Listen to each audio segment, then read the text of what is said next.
Hola, ¿qué tal? Bienvenidos al podcast de OP Radio, la radio de oficialpress.es. En el podcast de hoy vamos a hablarles del perfil psicológico de un parricida. En febrero de 2022, en Elche, en una pequeña pedanía de Algoda, ninguno de sus poco menos de 900 habitantes podía imaginarse el espantoso suceso que iba a poner a su municipio en portada de todos los medios de comunicación.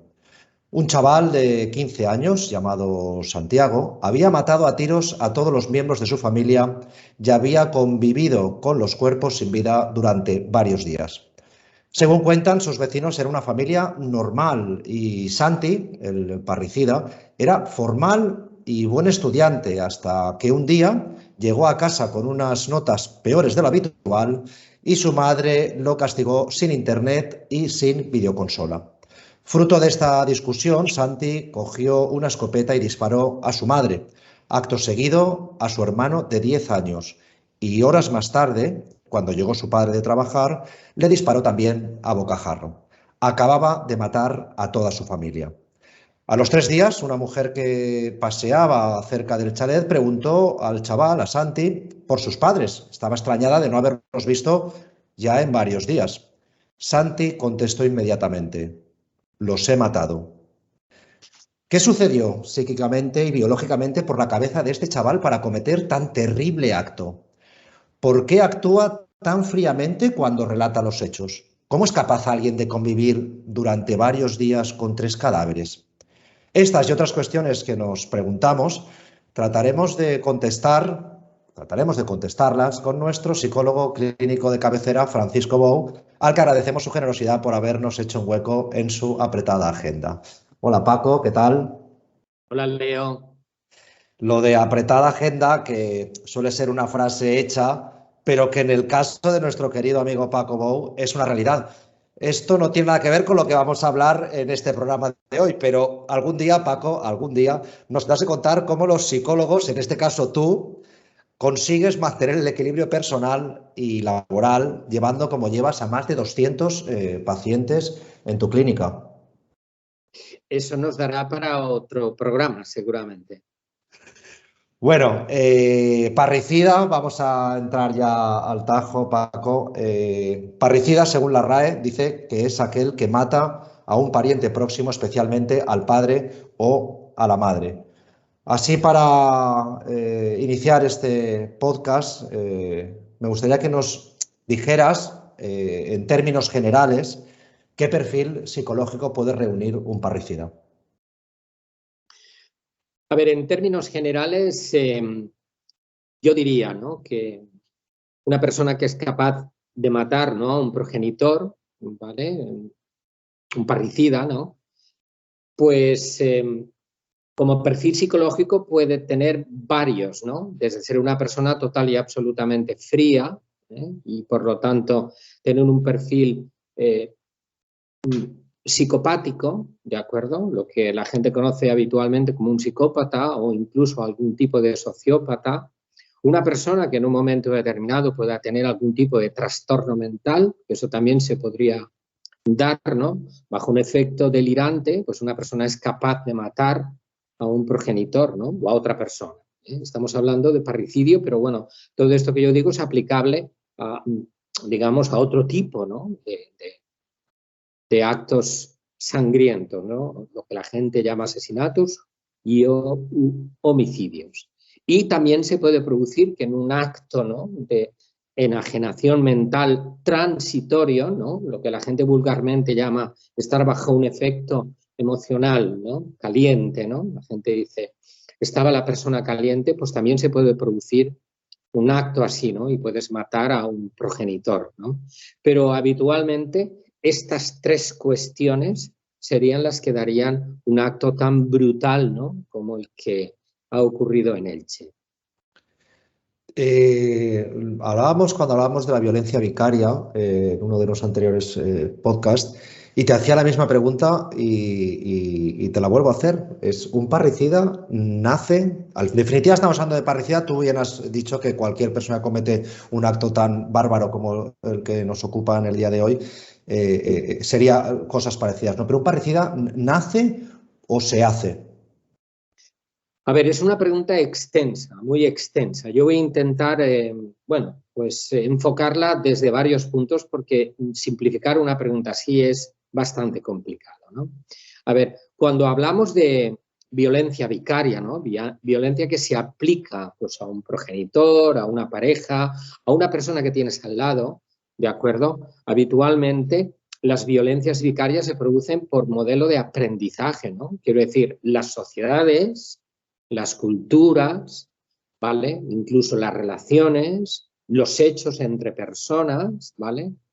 Pueden modelar, modular y hacer que los actos de las personas sean de una forma determinada, ¿no? Y por lo tanto, hay, vamos a llamarlo así, ¿no? Formatos sociales que conducen a un tipo de relaciones pues empáticas, de corte más humano, humanitario, y puede haber sociedades, ¿vale?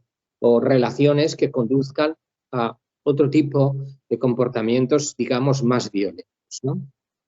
Pero también es cierto que al final los seres humanos vamos transformando nuestro cerebro y antropológicamente hablando, esto es ontogenéticamente, perdón, hablando, y filogenéticamente hablando a lo largo, ¿no?, de la historia del ser humano, el cerebro del ser humano se ha ido conformando y lo que conforma el cerebro de las personas a lo largo del tiempo son las acciones. Esto es, depende de lo que yo hago, cómo yo me comporto, cómo yo me relaciono, va a tener una influencia neurobioquímica en nuestro cerebro y viceversa, ¿no?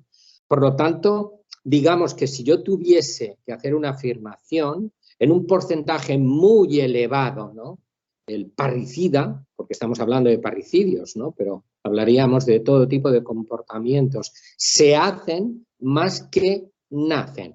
Pero eso no significa que a lo largo de la historia del ser humano, en la medida que nosotros vamos transformando nuestros actos, también transformamos nuestro cerebro. Y pongo un ejemplo, ¿no?, que ahora está muy de moda y la gente pues conocerá.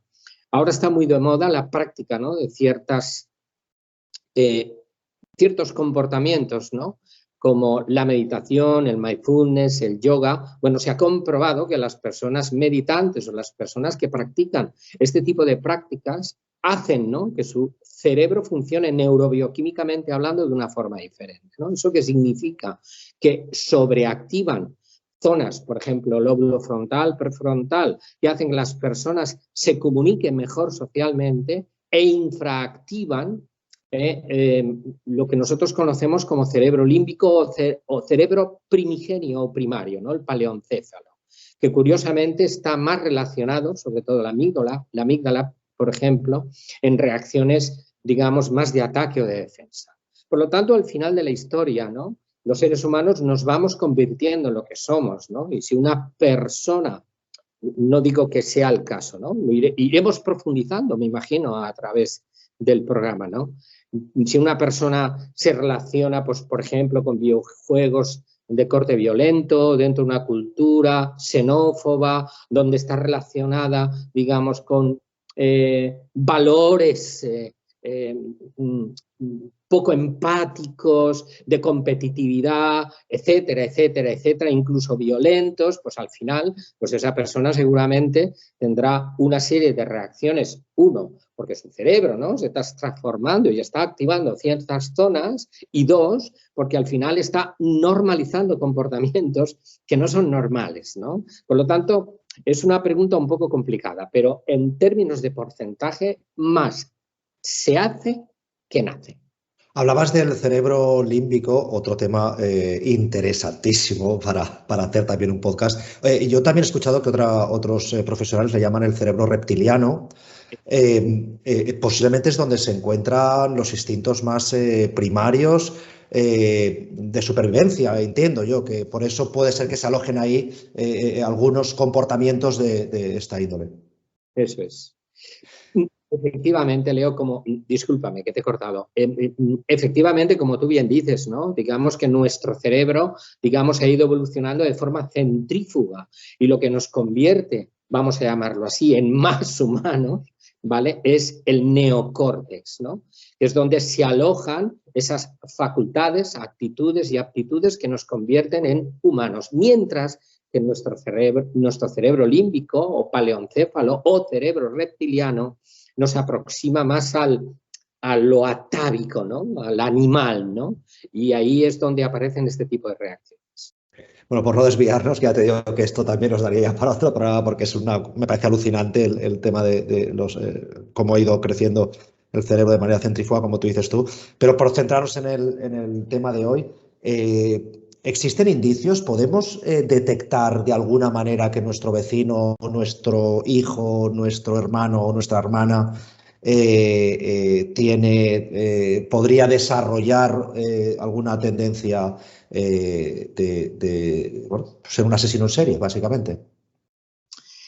A ver, también es una pregunta un poco compleja, ¿no? Fíjate, en términos generales yo diría que se pueden, ¿no?, descubrir indicios, ¿no? Y para eso hay una serie de circunstancias, ¿no?, que en la vida de un chaval de 15 años donde, pues, me imagino que es un chaval escolarizado, que en un momento determinado, pues, dentro de su modelo de escolarización, pues hay profesionales, pedagogos, psicopedagogos, psicólogos, y en un momento determinado, pues, podemos encontrar, ¿no?, en esas pruebas de barrido, ¿no?, que se van haciendo dentro de lo que podríamos llamar el proceso curricular del individuo, en este caso de este chaval de 15 años, pues que alguien detecte y diga, bueno, pues esta persona es demasiado fría, ¿no?, o es muy impulsiva, ¿no?, o dentro de su introversión aparece algo, ¿no?, que nos pudiera decir que no es normal.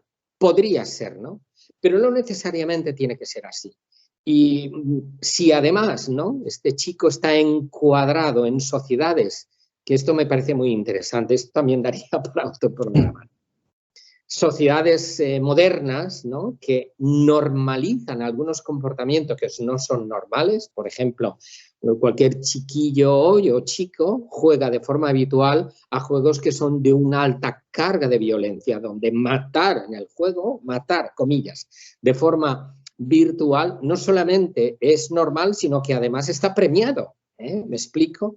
Entonces, estamos hablando de niños o adolescentes o preadolescentes que no tienen su personalidad totalmente creada y que en un momento determinado pueden proyectar lo virtual hacia lo real. Y en una situación de disconformidad o incluso en una situación que ellos, ¿no?, están alterados, en el mejor de los casos, en el peor de los casos, como he dicho antes, podrían estar en un estado delirante, o en el peorísimo de los casos, es un psicópata no detectado, pues a partir de ese momento son capaces de generar cualquier conducta en la vida real, como es matar a alguien, porque ya lo han hecho en la vida virtual, ¿no? Por lo tanto, al final, las sociedades también conforman, ¿no?, este tipo de personas. Teníamos que pensar que nosotros somos un poco los educadores o psicoeducadores de los padres, profesores, otro tipo de profesionales. Tendríamos que educar en valores a nuestros hijos para que, por ejemplo, la violencia no estuviese tan normalizada y otros valores como la empatía, la compasión, la solidaridad, pues estuviesen mucho más premiadas, ¿no? Pero es que fíjate que decías, supones que sí, este chico estaba escolarizado. No solo es que estaba escolarizado, sino que además era un chaval con unas buenas notas, aunque el conflicto derivó a raíz de unas notas que le sorprendió a todo el mundo que fueran menos bajas. Incluso el chaval llegó a decir que es que se aburría y por eso no le apetecía, le daba pereza, creo que fue exactamente lo que comentó, le daba pereza estudiar, pero que hasta entonces había sido un estudiante ejemplar, que incluso le habían visto los vecinos habitualmente jugar con su hermano, porque recordemos que este adolescente de 15 años mató a su madre.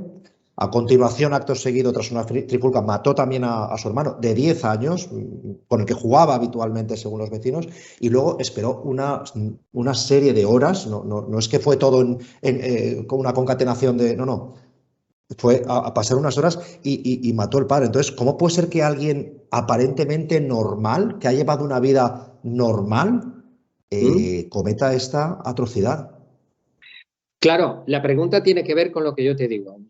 Yo añadiría, ¿no? Una cosa es la inteligencia operativa, por ejemplo, que es lo que se utiliza muchas veces, ¿no?, para que curricularmente hablando una persona tenga éxito, ¿no? Y otra cosa es la inteligencia emocional, que no tiene nada que ver, ¿no? Es decir, una cosa es la formación en aptitudes y actitudes en inteligencia operativa, Y ahí alguien puede ser, en términos lectivos, operativo y, por lo tanto, una persona capacitada, con éxito, pero en cambio a nivel operativo, en inteligencia emocional, puede ser una persona nefasta, ¿no? Por eso yo creo que a nivel psicoeducativo, ¿no? Todos los profesionales, incluido yo, deberíamos estar mucho más atentos a lo que podríamos llamar la formación de una personalidad íntegra en valores. Y ahí es donde las sociedades deberían tomar conciencia de ello y deberían pensar que a lo mejor ciertas actitudes,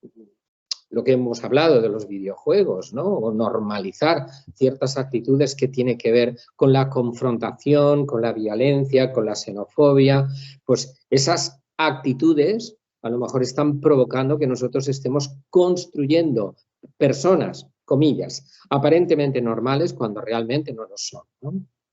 ¿Crees que puede haber, no sé si tú como profesional conoces que se haya desarrollado algún estudio o se haya realizado algún estudio en el que este tipo de personas con este trastorno tan brutal pueda tener algún componente genético? A ver, hay muchos estudios, ¿no? Quiero decir, yo ahora no os podría nombrar ninguno en concreto, pero sí que se ha estudiado mucho, digamos, el hecho de que los parricidas, ¿no? O los psicópatas en un momento determinado tengan lo que nosotros llamamos aberraciones genéticas. Esto es un marcador genético que en un momento determinado genere esa predisposición a que si el entorno o el ambiente es favorecedor, estas personas puedan desarrollar. Sí que hay estudios al respecto, pero son estudios que siempre comparten lo que he comentado yo antes, ¿no? La parte con lo que podríamos llamar un entorno favorecedor. Los entornos favorecedores son aquellos que pueden hacer, ¿no? Que ese tipo de problemas surjan y se consoliden, mientras que entornos entorpecedores en este sentido y favorecedores en lo que podríamos llamar una educación en valores, harían que ese tipo de personas pues seguramente no desarrollaran esa patología.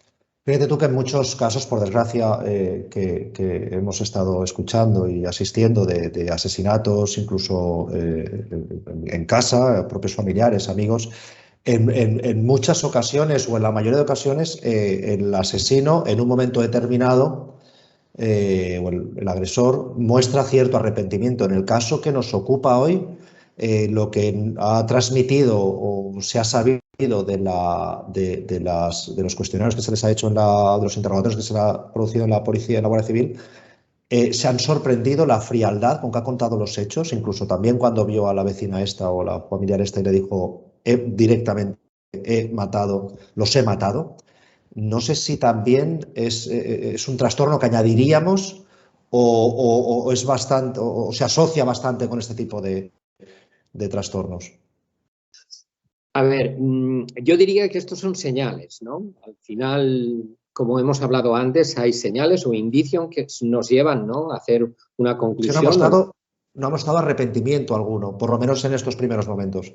Efectivamente, ¿no? Es decir, yo también, cuando he accedido a la información, he tomado conciencia de que, más allá, ¿no? De que evidentemente nosotros tenemos una información que está filtrada y que a lo mejor no conocemos al 100% de la información, pero bueno, hay informaciones que denotan con claridad que esta persona, pues en el mejorísimo de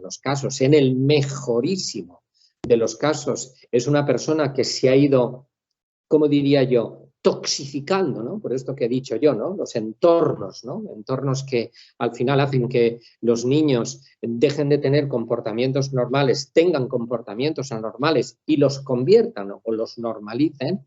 Eso en el mejor de los casos. Y en el peor de los casos que tuviese pues una psicopatología grave latente, ¿no? Como puede ser una psicopatía. ¿Qué indicios son? ¿Vale? Pues lo que tú me estás comentando, ¿no? El hecho de que una persona pues asesine, vamos a decirlo así, ¿no? Tu madre en un momento determinado te dice que te va a retirar el wifi y que no te va a permitir en un momento conectarte, ¿no? ¿Vale? Y el primer impulso, vamos a decirlo así, en una discusión caliente es cojo la escopeta de mi padre, le pego un tiro a mi madre, mato a mi hermano también, vamos a suponerlo ahí, pero ese no es el problema. El problema es que espera de forma tácita, ¿no?, a su padre, lo asesina también de forma fría, luego los mantiene durante un periodo de tiempo, corrígeme, me parece que esto ocurrió el martes o el miércoles, sí. Y hasta el fin de semana, bueno, pues no es efectivo, ¿no?, que se entera, como tú bien dices, por la vecina, y además no solamente los mantiene, parece ser en una casa de aperos que tenía, allí se quedan los cuerpos sin ningún tipo de vamos a llamarlo movilización emocional por su parte, eso que la gente llama vulgarmente arrepentimiento. Pero es que luego confiesa a una vecina que los ha matado, pero es que parece ser que luego, pues bueno, pues frente a la policía o frente a las autoridades pertinentes, también confiesa con ningún tipo de arrepentimiento y frialdad, ¿no? Entonces, todos estos datos son datos significativos que ese niño de 15 años, porque es que estamos hablando de un niño de 15 años, ¿no?, en el mejorísimo de los casos está, digamos, malversado, por eso que he dicho yo, ¿no?, al final la mente se pervierte, ¿no?, porque las sociedades muchas veces son perversivas, ¿no? No hace falta recordar mucho tiempo atrás, tú recordarás el conflicto que hubo en Sierra Leona, y en Sierra Leona los niños andaban con Kalashnikov matando a otras personas, asesinando, mutilando, ¿no? Entonces, al final, los entornos pervienten, ¿no?, la mentalidad de un niño que está en formación. Eso en el mejor de los casos, pero todas estas señales denotarían que con mucha probabilidad detrás de este niño, comillas, normal, había un niño enfermo, un psicópata. Yo tengo que comunicar a nuestros oyentes que es muy difícil hablar de este caso en particular sin saber en profundidad el caso. Por eso hablamos siempre en términos de alguna manera de probabilidades o generalista. Porque claro, a mí yo digo, ¿cómo es posible que una persona conviva con sus víctimas asesinadas durante efectivamente 3 o 4 días? Recientemente hemos escuchado que había una persona que estaba conviviendo con su padre durante 2 años por cobrar la pensión. O sea, yo no sé si ahí en el cerebro hay algo que se disocia de una manera, no sé, que ver una realidad distorsionada, porque si no debe ser muy difícil de llevarlo como persona. A ver, lo que me estás diciendo me parece interesante. Mira, los seres humanos generamos autoengaños, ¿no?, para que nos entendamos, ¿no? O vamos a llamarlo de otra forma, ¿no?, un poco más complicada. Esquemas cognitivos de significado donde nosotros significamos la realidad, ¿no? Ponemos etiquetas valorativas a la realidad, ¿no? Y cuando nosotros colocamos una etiqueta valorativa a algo, diciéndonos que esto está bien, ¿no?, que es correcto, ¿no?, que es lo justo, que es lo que sea, a partir de ese momento yo lo acepto, ¿no? Digamos que mi mente se cuenta cosas para aceptar lo inaceptable, ¿no? Y esos esquemas cognitivos de significado pueden ser esquemas cognitivos de significado, entre comillas, normales, como hemos dicho, ¿no? Un xenófobo pues tendrá un esquema cognitivo de significado donde la xenofobia la justifica en base, pues no lo sé, a cuestiones de índole económico, social. Bueno, pues bien sabemos lo que pasó en Alemania con los nazis, ¿no? Es decir, había una situación económica precaria en Alemania y, bueno, pues unos cuantos, entre ellos Hitler, dijeron que los culpables eran los judíos, ¿no? Y entonces, a partir de ese momento, el ser humano justifica sus acciones, ¿no? Eso es de lo que, entre comillas, de lo que podríamos llamar lo más normal hasta lo delirante, ¿no? Que esta palabra que utilizas tú es algo muy importante. En el caso, ¿no?, de un delirio, la mente está rota ya, ¿no? Digamos que la mente ha degenerado, o bien porque ya estaba enferma o bien porque ha ido enfermando, ¿no? Y en el caso de estos niños, ¿no?, porque es un chaval de 15 años que ahora se pondrá en manos de la justicia, de la sociedad, que irá a un lugar donde profesionales intentarán dar la vuelta, ¿no?, a esta mente enferma e intentar que esta persona sea una persona normal. En el mejor de los casos, a lo mejor nunca se consigue, ¿no?, porque la enfermedad que se ha creado ahí ya se convierte en algo permanente. Pero bueno, si se trabaja bien, es posible que eso ocurra. Pero al final de la historia, digamos, la mente construye. Leo, esto es muy importante, la realidad. Y puede construir realidades sanas o realidades enfermas. Las realidades sanas nos llevarán a comportamientos sanos, ¿vale? Por eso yo creo que la educación social y moral es muy importante, porque al final somos lo que hacemos, ¿no? Y si una persona es empática, es compasiva, es solidaria, pues seguramente su mente se performará alrededor de todo esto. Pero si una persona es agresiva, es violenta, es negativista, es desafiante, no tolera, digamos, el no, es impulsiva, bueno, pues todo esto puede generar problemas gravísimos. Entonces, ¿tú crees que su mente podría haber construido, la mente ya siempre hablamos en plan en general, ¿vale? No en este caso en concreto, pero una de las posibilidades sería que la mente de este asesino, en este caso de este parricida, le estuviera engañando de manera que le parezca que convivir con los cuerpos en la parte de atrás de su casa sea algo normal y que no... Así es, digamos que su mente ha construido una explicación alternativa a la realidad para que aquello que es para ti y para mí aberrante, brutal, inconcebible, para él haya sido, insisto, comillas, normal. Digo comillas, normal. Sigue siendo no normal, pero él lo vive como normal. Lo ve como normal. Claro, en el momento que lo integra como algo normal, bueno, pues él está tranquilo. Y también decías una cosa que creo que mucha gente se estará preguntando y que es muy importante. Tiene 15 años, toda una vida por delante. ¿Es posible que una persona que cometa esto en algún momento se rehabilite o pase a ser una persona normal? Sí, es posible. Claro que es posible. Habría que delimitar, y aquí volvemos a lo que tú antes decías, ¿no? Nosotros estamos trabajando sobre datos probabilísticos, ¿no? Yo no tengo la certeza, lo sabría con certeza responder a esta pregunta si fuera mi paciente, ¿no? Pero sí es posible, ¿no? Quiero decir, es posible que este chico pueda ser rehabilitado si no tiene una patología muy grave e irreversible e inamovible, es posible que sí. Tenemos que tener que tiene 15 años, ¿no? ¿Vale? Pero hablamos en términos de posibilidad. Si tú me preguntas, ¿es probable? Es diferente, ¿no? Quiero decir, es posible y otra cosa es probable. Después de ver, ¿no?, este escenario tan dantesco, yo haría eso que los clínicos llamamos un pronóstico reservado. No sé si yo diría que es probable que este niño se recupere, ¿no? Pero bueno, insisto, estamos hablando un poco trabajando con datos que no conocemos, ¿no? Pero bueno, hay muchos indicios que este niño esté muy enfermo. ¿Me estoy explicando? Claro, claro.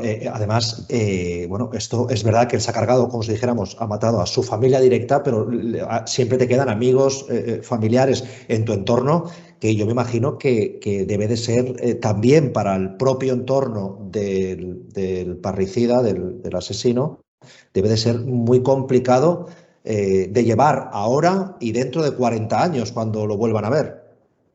Así es. Esto es otra cuestión, ¿no?, que no tiene nada que ver con este chico, con el parricida, y es que todas las personas de su entorno, las vivas evidentemente, ¿no?, van a quedar marcadas de por vida, ¿no? Es decir, todos los familiares, ¿vale?, les va a resultar muy difícil de integrar esto, ¿no? Familiares, amigos, incluso educadores, profesores, la gente del pueblo, aquellas personas que tenían un vehículo de proximidad, ¿no? Por lo que antes comentábamos, ¿no? Porque ellos van a intentar integrar esto en su mente de forma significativa y no lo van a entender, ¿no? Esto es lo difícil. ¿Cómo integro yo un acontecimiento que yo no entiendo? Me va a resultar imposible, ¿no? Por eso el uso, profesionalmente hablando, ¿no?, de cualquier tipo de estrategia de intervención, profesionales de la salud mental que puedan ayudar a todas las personas de alrededor, va a ser muy importante, porque estas personas van a tener que integrar esta situación que es brutal y dramática, ¿no? ¿Vale? Y es muy difícil de integrar. Cuando alguien comete un acto tan horrible como el que nos ocupa hoy, siempre todos, los próximos y los no tan próximos, buscamos siempre culpables, buscamos un porqué, tenemos un montón de cuestiones. ¿Qué parte de responsabilidad como sociedad deberíamos de asumir? ¿Es un problema de entorno? ¿Es un problema familiar? ¿Es un problema de educación en el colegio? ¿De entorno de amistades? ¿Dónde está la raíz? ¿O es un complemento de todo, un conjunto de todo? A ver, no se puede exonerar, ¿no? Vamos a llamarlo así, ¿no? La condición individual, esto es desde una cuestión psicopatológica, ¿no? Que este chico, evidentemente, pudiera haber nacido ya, ¿no? Como hablamos, ¿no? Con una precondición, ¿vale? Esto no lo podemos obviar, pero me parece muy importante la pregunta que tú me haces y yo de alguna forma antes ya lo he dicho. Yo creo que las sociedades tenemos una gran responsabilidad en la educación de nuestros hijos y yo creo que al final no todo vale, o sea, no podemos permitir que nuestros hijos estén expuestos a cualquier tipo de información. A ver, para mí es muy importante regular Internet. Es una ventana abierta a un mundo globalizado y la no regulación, partiendo desde familiares, ¿no? Los familiares próximos, ¿no? La familia nuclear, padres, ¿vale? Hasta familia extensa. De ahí yo pasaría a cuestiones de índole electivo, profesores y luego, evidentemente, nosotros, ¿no? Cualquier tipo de profesional que trabajamos con la mente tenemos una responsabilidad y es intentar evitar en lo máximo que nuestros hijos estén expuestos a cualquier tipo de información que podría generar en sus cerebros en formación sistemas cognitivos o etiquetas valorativas sobre ciertas realidades que luego van a ser tremendamente perniciosas. Y por ende, ¿vale? Generar alternativas educacionales donde podamos educar, por ejemplo, en valores. A mí me parece muy importante. Hay valores fundamentales que tienen que ver con la proximidad emocional de cara al otro, ¿no? La empatía, la compasión, la solidaridad, el acompañamiento, ¿vale? Cualquier acto educativo que nos permita empezar a entender que nuestros hijos tienen que empezar a valorar el sufrimiento ajeno. Si no, al final, las personas se centran total y absolutamente en sus necesidades y cuando alguien va en contra de esas necesidades, pues podemos tener desde una pequeña explosión emocional, ¿vale? Esto que se llama el trastorno negativista desafiante, hasta cuestiones mucho más graves como las que han podido pasar aquí, ¿no? Entonces, esto es importante. Entiendo también que precisamente con la empatía que pueden tener otros padres hay una cuestión que les puede preocupar y esto ya es para finalizar. ¿Qué podemos hacer como padres, como abuelos, como abuelas? ¿Qué podemos hacer para tratar de proteger a nuestros hijos para que no acaben siendo delincuentes o peor aún, asesinos? A ver, yo creo que lo primero que tenemos que hacer es aprender a detectar, ¿no? Esto es lo primero, ¿no? Para poder detectar tenemos que formarnos y esto también es muy importante, ¿no? Porque al final los padres muchas veces y los profesores, ¿no? Incluso nosotros los psicoeducadores nos dedicamos única y exclusivamente a generar actos de restricción, ¿no? Actos restrictivos, castigos, bueno, cuestiones de estas. Y yo creo que al final lo que tenemos que hacer es formarnos para entender, desde la formación, empezar a aplicar y a gestionar las emociones de nuestros hijos. Y la mejor forma de gestionarlos es un proceso de regulación que les empuje a la autorregulación. Esto es, yo te regulo para que tú aprendas a autorregularte. Y te regulo para que aprendas a autorregularte, para que tú seas capaz de asomarte a una ventana, ¿no? La globalización, y poder buscar una posición relacional con todos los acontecimientos que ocurren, ¿no? Nosotros enchufamos la tele y ahora vemos que hay, bueno, una situación de conflicto entre Ucrania y Rusia, ¿no? Y aquí vemos tanques, aquí vemos tal. Desde ahí hasta un pequeño videojuego, las personas tenemos que tomar una posición. Mira, el otro día yo hablaba con un chico que afortunadamente estoy a punto de darle la alta. Cuando él vino con una adicción importante a las nuevas tecnologías. ¿Esto qué significa? Pues que pasaba horas alrededor de todo lo que tiene que ver con Internet, desde videojuegos a todo lo que tiene que ver con la comunicación. Bueno, él tomó conciencia de que esto estaba total y absolutamente descontrolado. Y al día de hoy es capaz de hacer un ejercicio de autorregulación, donde es capaz de asomarse por la ventana de la globalización, pero al mismo tiempo, pues, leer a Platón, ¿no? Por ejemplo, ¿no? Y entonces, ¿no? Hay un libro maravilloso de Lou Mariló que se dice más Platón y menos Prozac, ¿no?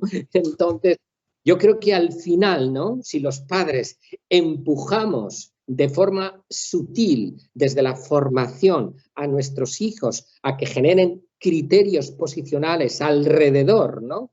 De cuestiones importantes de la convivencia, de la solidaridad, la empatía, el acompañamiento, pues todo esto seguramente favorecerá. Pues muchas gracias, Paco. Además, me encanta acabar este programa pues, triste, con ese hilo de esperanza y con esa luz al final del túnel.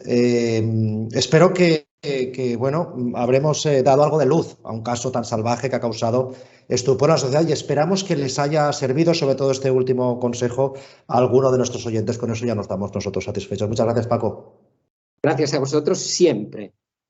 Y a ustedes que nos han escuchado, muchas gracias también por haber elegido este podcast de Official Press Radio. Ya saben que tienen un montón de podcasts interesantes en nuestro canal, muchos de ellos con Paco Bou, en nuestro canal de iVoox, en esta y en otras materias relacionadas con la psicología, relaciones amorosas, entrevistas a personajes de la cultura y sexología. Y, por supuesto, pueden mantenerse informados diariamente de toda la actualidad local y nacional en nuestro periódico digital, oficialpress.es. Nos escuchamos en su próximo clic.